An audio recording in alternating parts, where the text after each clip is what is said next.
Señores, buenas noches. Amigos y amigas, continuamos con mucho más de sus buenas noches. El momento de la entrevista con un ex juez. Porque juez, hace tiempo juez. Aquí están nuestros... Jesús Ollarves, Sí, señor.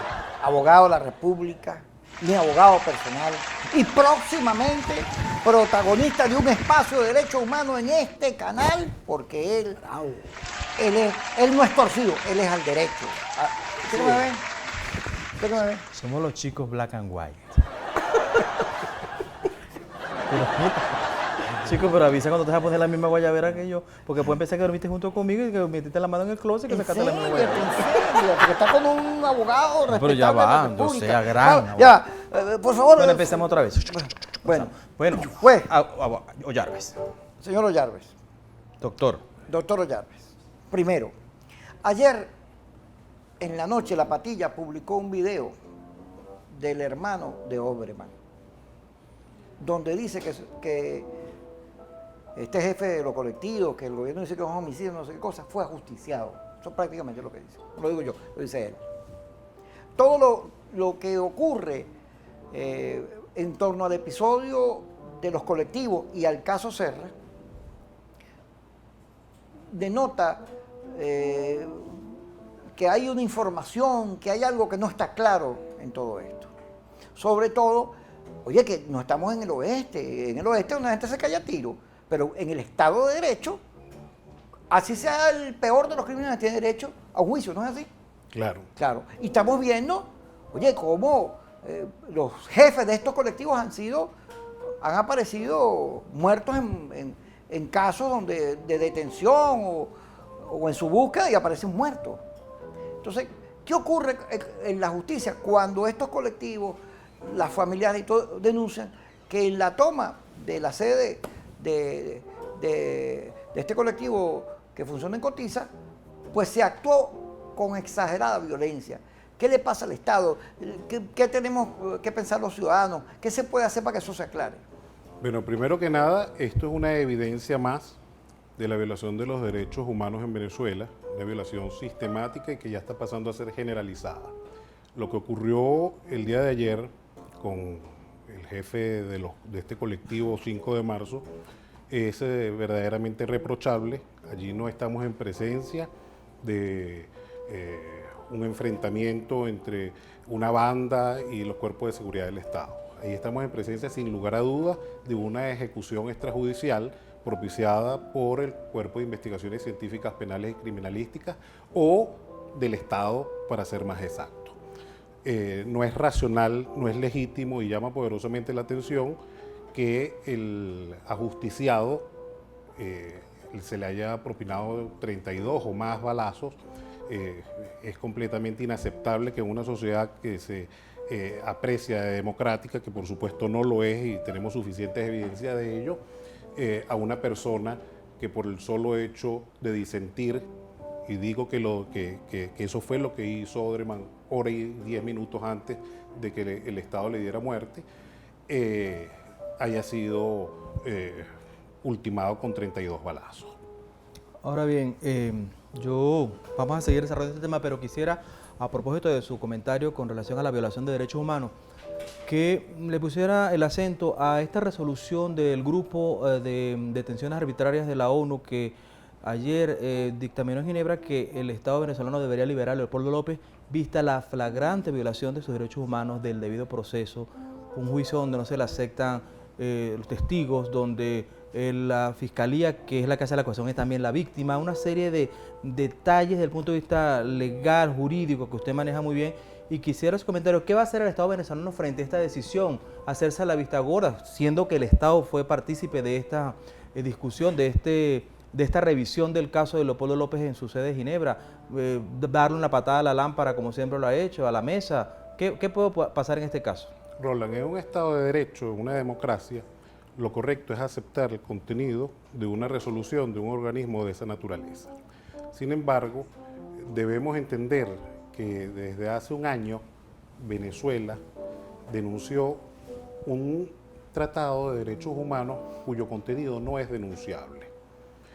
Y bien cierto es que la Convención Americana de Derechos Humanos no tiene relación con el Consejo de Derechos Humanos, pero quiero poner el acento en el irrespeto que tiene Venezuela y sus autoridades frente al derecho internacional. Sin embargo, pretende aspirar un escaño como miembro no permanente en el Consejo de Seguridad, lo cual evidentemente con lo que ha ocurrido en Venezuela, de acuerdo a la reglamentación interna del propio Consejo de Seguridad y del Estatuto CD, es decir, de la Carta de la Organización de Naciones Unidas, es completamente improcedente.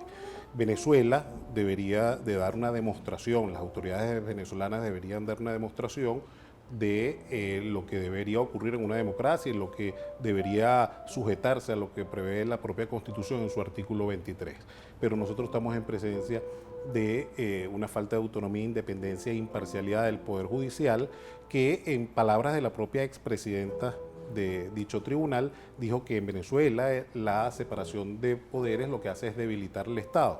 Y tampoco debemos olvidar que fue esa misma magistrada en una ponencia cuando desconoció el contenido de una jurisprudencia emanada de la Corte Interamericana de Derechos Humanos, la que le sugirió, la que exhortó al Ejecutivo Nacional a que denunciara un tratado que, repito, no es denunciable en materia de derechos humanos. O sea, que usted piensa que puede ocurrir lo mismo, entonces van a denunciar al grupo de detenciones arbitrarias de la ONU, siendo que el Estado formó parte del proceso, porque ellos estuvieron allí, no fue que la gente de la ONU decidió, mira, vamos a ver qué está pasando con Leopoldo López en este caso, sino que fueron los abogados de la defensa, llevaron el caso, ellos lo presentaron ante la comisión de Venezuela en la ONU y mandaron su representante, el Estado mandó su representante y hay un fallo.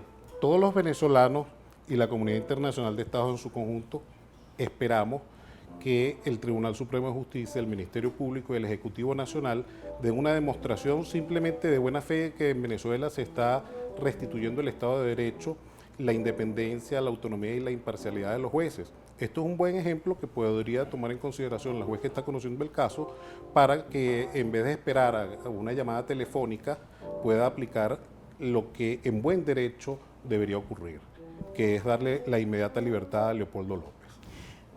Vamos a dejar esos dos temas y después los agarramos. Porque hay un tercer tema noticia, que es que la Exxon le ganó un juicio a Venezuela y por una indemnización de 1.6 millardos de dólares. Todos los casos que van a tribunales internacionales por estas expropiaciones, estatizaciones, todos los pierde Venezuela. Porque aquí el discurso es nacionalista, estamos recuperando para el país la patria, pero resulta que todo eso está mal hecho, violando el derecho internacional, creándole prejuicio a Venezuela. Yo he venido diciendo, bueno, pero estos abogados que defienden a la República, oye, habría que revisar la manera en que funcionan y deberían, o en todo caso sugerir al Estado, mira, hagan las cosas de otra manera, pero todos los juicios los perdemos. ¿Por qué? Bueno, simplemente, Kiko, porque nadie da lo que no tiene. Ejercer aun cuando la Sala Constitucional en el caso célebre de la inmunidad sobrevenida de un funcionario consular que fue cuestionado en las Antillas Neerlandesas, pretendió ejercer un control constitucional, esa lógica bolivariana del derecho no existe en el derecho internacional. El derecho internacional se rige por unas pautas específicas, por los tratados internacionales, los sujetos son completamente distintos y Venezuela lamentablemente está condenada a seguir perdiendo en esas instancias, simplemente porque hay un desconocimiento y un desprecio, unas reglas. Pero no es una campaña del imperio, del capitalismo mundial contra Venezuela. No, el imperio no tiene absolutamente nada que ver en esto. Venezuela cuando ratifica un tratado, cuando hace un contrato internacional, ni el imperio ni nadie le pone un revólver en el pecho a la gente del Estado que va a ratificar el tratado o el contrato internacional para que asuma su contenido. En todo caso, será el imperio cubano o el imperio chino que es el que nos está llevando por el camino de la destrucción. Bueno, pero entonces todo estos panoramas lo que retratan a cuerpo entero es un Estado paria, un Estado que no le importan los tratados que ha firmado, no le importa la legislación internacional, que piensa que estos señores que están allí en los tribunales van a ser eternos, que no van a tener que rendir cuenta a la justicia internacional en un momento determinado, porque todas estas cosas pueden ser perfectamente denunciables, ¿no? Mira, nosotros estamos en presencia, Roland, frente a un Estado forajido, frente a un Estado fallido y frente a un Estado que auspicia lamentablemente el terrorismo. Estamos en presencia de un Estado fallido porque en Venezuela no hay respeto sobre estándares en materia de derechos humanos, debido proceso, Estado de Derecho o democracia. Estamos en presencia de un Estado delincuente, porque todos sabemos cómo actúan las cúpulas mafiosas en el Estado con total impunidad del Estado venezolano y de sus autoridades. No hay autonomía, independencia e imparcialidad de los tribunales y del Ministerio Público. Y estamos en presencia de un Estado terrorista en donde utiliza todo el poder del Estado para perseguir a la persona que se atreve a adversar al gobierno. Hostiga a los estudiantes y, lo que es peor, está hostigando al ciudadano. Se sustituyó un derecho penal del ciudadano, un derecho que debería estar revestido por unas garantías, por un derecho penal del enemigo. Todas las personas que nos atrevemos a disentir en Venezuela estamos siendo blanco fácil de lo que le pudo haber o lo que le ocurrió a Odremán o lo que le ha ocurrido a los estudiantes o simplemente a esa base social que desde febrero hasta nuestros días se le ha ocurrido protestar. Fíjate, en el caso de Leopoldo López, la OEA, la Corte Interamericana, en el caso de su inhabilitación, ordenó restituirle su derecho. Pero aquí el tribunal le dio una vuelta y al final lo dejó igualito, ¿no? En este caso de la ONU, sospecho que harán igual. Pero Venezuela está aspirando a un puesto en el Consejo de Seguridad. ¿Cómo podría influir esta negativa o el no acatamiento de una exhortación que hace un organismo de la ONU en el caso de esta aspiración? Por supuesto, de forma negativa, ¿no? Son 13 elementos que en este tipo de circunstancias toman en consideración los miembros que hacen la elección.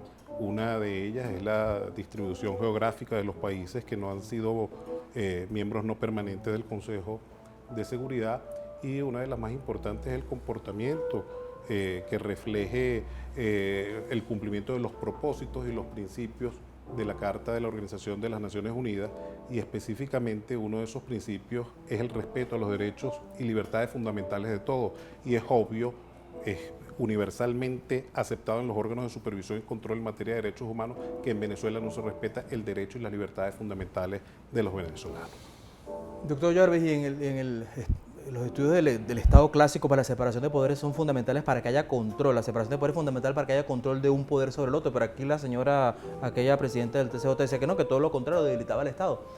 Y uno de verdad que en el imaginario del absurdo, escuchar, por ejemplo, al presidente de la República, o sea, el jefe del Ejecutivo, del Poder Ejecutivo, diciendo como si se tratara de una telenovela, una novela de Agatha Christie, o tú sabes, o de George Simenon diciendo, esta noche les tengo los datos, esta noche voy a develar la muerte, quién pagó. El presidente de la República hablando de cosas que suponen que son sumarias, que pertenecen al ámbito del Ejecutivo. ¿Qué comentario le merece a usted estas locuras que uno escucha del jefe del Estado? Es que esto es una película de terror, Roland, y no solo es absurdo, sino ilegal. Por eso le digo. No le corresponde al presidente de la República develar lo que le corresponde al Ministerio Público en su actuación. Él está violando la Constitución y es una clara usurpación de funciones. La Fiscal General de la República, como garante de la constitucionalidad y sobre todo del contenido sumario de lo que se supone es una investigación, claro, debería de ponerle un límite al Ejecutivo, que además es un límite legítimo, que propende no solo a las resultas de la investigación, sino al derecho a la dignidad que tienen también las personas que podrían resultar ser imputadas en ese caso. Volviendo al caso de Odremán, no solo es el hermano, quienes estaban allí que denuncian una actuación fuera de la ley, ajusticiamiento es lo que están denunciando, sino que además el gobierno está utilizando unos mecanismos en el cual monta unas campañas para decir que este señor o estos señores que perdieron la vida, al igual que los policías, que nadie quiere que la pierdan porque son venezolanos, pero en este caso diciendo que son delincuentes, que tienen prontuario, que no sé qué cosa, que la ley loca, pero haga aparecer una foto donde aparecen retratados con personeros del gobierno, Lilia Flores, el propio Maduro, estos mismos que hoy son llamados delincuentes, antes eran unos héroes. Pero toda la actuación, no solo en el caso de Odremán, Juancho, que era un directivo de uno de estos colectivos, también murió en un episodio parecido. Se está actuando de manera violatoria de los derechos humanos, de los procedimientos legales y de la propia Constitución. Se conoce que Rodríguez Torres, el ministro, que paga, ¿cómo es? Reparte y se paga, era el responsable de estos colectivos. Muchos de estos colectivos fueron incorporados a los aparatos de seguridad del Estado, pero en el caso de estos que no siguieron esa política, se les ha abierto este tipo de este procedimiento que, como ellos son, el Estado es lo mismo, pues como es todo el mismo gobierno, la fiscalía, todo el mismo gobierno, uno no puede aspirar a que haya una investigación de ningún tipo porque al final todos se justifican, todos se pagan y se dan el vuelto, pero la opinión pública tiene que expresar un disentimiento porque al final de cuentas es la Constitución Nacional, el Estado moderno el que está puesto en juego. Ustedes, los abogados, la gente que se dedica a los derechos humanos, porque tú además defiendes el caso de Manuel Rosales, que también Chávez lo sentenció y le abrió un juicio. ¿Qué perspectivas hay sobre la opinión pública? ¿Qué debate podemos dar sobre la opinión pública? Fíjate, lo primero que debemos El verdadero tribunal. Lo primero que debemos hacer es no ser indiferentes frente a este tipo de situaciones. Fíjate, cuando tú hablas del caso de Oderman, el primer elemento que resalta son las expresiones estigmatizantes, que es el caldo de cultivo, es lo primero que utiliza un Estado cuando utiliza el derecho penal del enemigo. Así es. Es decir, el Estado, omnímodo, todopoderoso y omnipresente, te va a aniquilar, no por lo que hiciste, sino por lo que eres, por lo que representas para él, en donde el debido proceso no existe, sino como una herramienta de persecución. Y lo primero que hace es crear una matriz.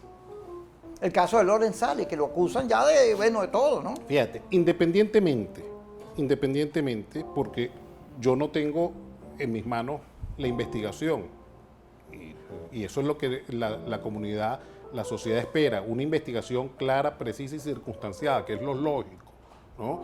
Independientemente de los hechos que puedan haber cometido, ¿no? Lo correcto es que el Estado no estigmatice a un imputado. Eso es lo primero. Pero en esa política se inscribe toda la campaña que tienen en los medios oficiales, en las cuentas de Twitter de todos los funcionarios del gobierno, y haciendo responsable de un proceso, de un caso que a todas luces, la investigación periodística, el olfato periodístico, las pesquisas, la gente que, por ejemplo, trabaja en la fuente de sucesos, dice, mira, esto aquí está tan claro, esto fue un tema que ocurrió, debe haber ocurrido así, porque los patrones se repiten así, asado. Ah, no, pero entonces ellos sacan la vuelta, sacan de la chistera a Uribe, a Lorenzalé, meten al pobre Carlos Berribeta, que ese no quiebra, no mata ni una mosca. Entonces por ahí está esa suerte de capítulo incógnito, voy a anunciar esta noche la cosa, para empastelar a la oposición, para generar más confrontación, para generar más polarización, que es donde ellos sacan mucho rédito político.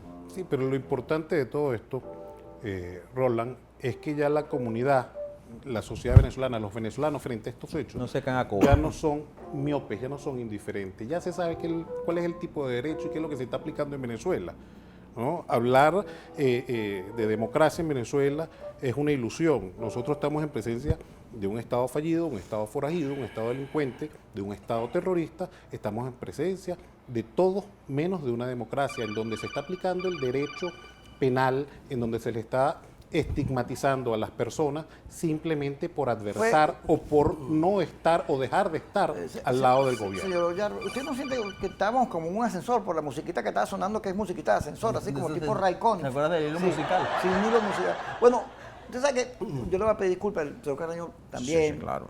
Todos, disculpen ustedes, la gente que nos está viendo, pero este señor, él está empatado con la hija del dueño del canal. Y entonces lo pusieron aquí y él dice que es politólogo y hace unas preguntas que ahí se lo dejo, disculpe, Politólogo graduado pido perdón en la públicamente. Universidad de pero, Herbert. Pero él tiene algo que ver con esa música. sí, él hace lo que le da la gana. Eso le da la gana. Obvio, que puso la música de Psicosis ahí. La verdad, bueno, lo que pasa es que usted comentó que este gobierno parecía una película de terror y por eso lo dijo. Yo realmente a estos señores no los he votado porque ellos dan rating. Puede que no conteste usted nada de lo que estoy diciendo. De verdad. Bueno, no importa, señor Jesús. Para nosotros es un honor tenerlo acá, sobre todo porque, bueno, usted es una persona seria y además que está hablando con mucha sabiduría del verbo saber. Yo soy politólogo y obviamente pues he aprendido muchísimo. Me gradué también Oxford, en Fiat, Chevrolet, porque no hay carro. Es decir, si estuviera en ON. Quería comentar algo muy importante. Fíjese, usted, por ahí se dice que realmente uno de sus casos más nombrados fue ese famoso que decía que...